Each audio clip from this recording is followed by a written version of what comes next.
Hey everybody, it's Jason Blaha here, and it's time for part 2 of the Q&A, so let's go ahead and get this started. All right, first question. Is there a safe limit for artificial sweeteners?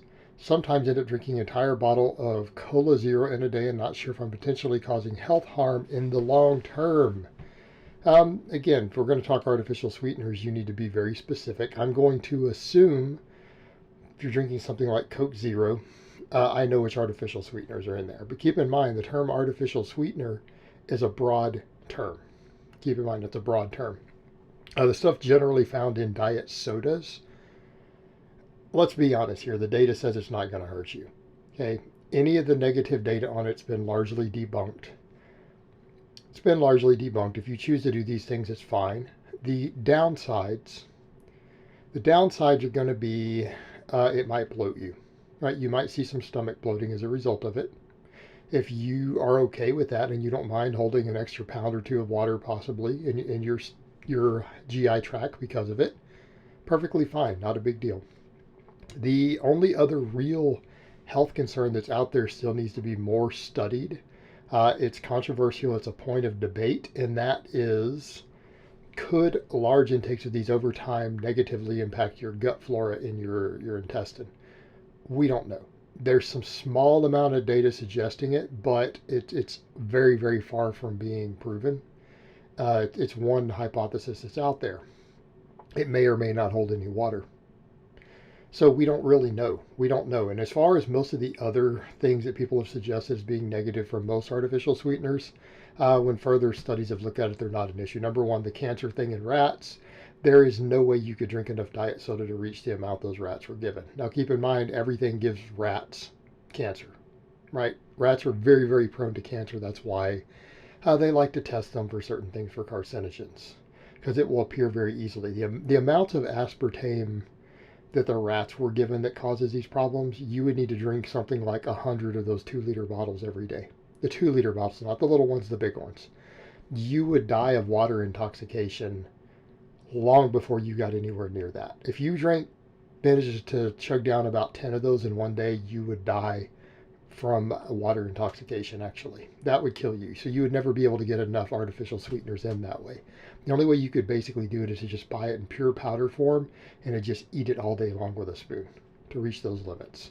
So for the most part, not really the problem that people want to make it out to be. The same thing, the insulin resistant stuff that's been looked at, or the insulin that it produces, has turned out to not actually be true. So you don't get an insulin response from these foods. And even if you did somehow, it would rebalance throughout the day. And you would just have lower insulin the rest of the day when you're not given appropriate glucose to utilize it.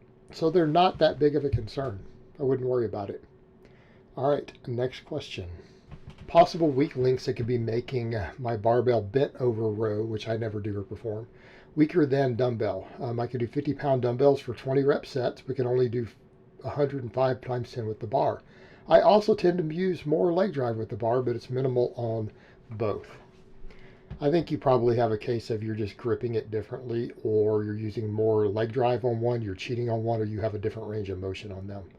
But generally speaking, we should not be stronger on dumbbell exercises than barbell, almost irrespective of what it is. So in this case, it could simply be that you're at a different angle. You're holding them at a different angle. You have a different range of motion, because there is no possible weak links that could cause this. You're basically rowing. And if for a similar range of motion, and in theory, you should be able to go longer with a dumbbell, hypothetically, than a barbell. Again, there's no reason that you should be stronger on the dumbbells, just biomechanically. There's no muscle that's going to cause that. I think you're just not trying hard enough, or maybe you need to switch the type of rows you're doing anyways. I'm not a fan of the bent over row. Generally, for strength purposes, we want to row off the floor. We're going to get the best carryover to everything else that we do. So I would also question, why are you using the bodybuilder style bent over row? Why are we using it? Go ahead and row off the floor. Row off the floor. What I recommend. But I'm also going to point out, maybe it's your perceived strength, meaning you're quitting early on the rows because they get hard. You're quitting early because you're still at a very low strength level. You're very, very much a novice strength level, because again, you're talking about basically rowing 100 pounds. Okay, this is first 3 month in the gym level strength. you have a long way to go. And I think once you get used to actually rowing and putting some weight on the bar, and you get used to actually taking those sets out further, particularly start rowing off the floor, I think you'll probably find that things will balance out more, and eventually you'll be stronger with the barbell, because something's just happening with your technique or range of motion. It's causing this strength disparity. But keeping in mind, your strength levels are very, very low.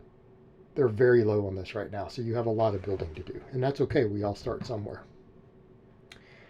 All right, next question and last question of the week. Any thoughts on static hold overloads for squats and bench? Just unracking and holding for 10 to 30 seconds. 1 rep max plus 10 to 20%. How to program worth doing?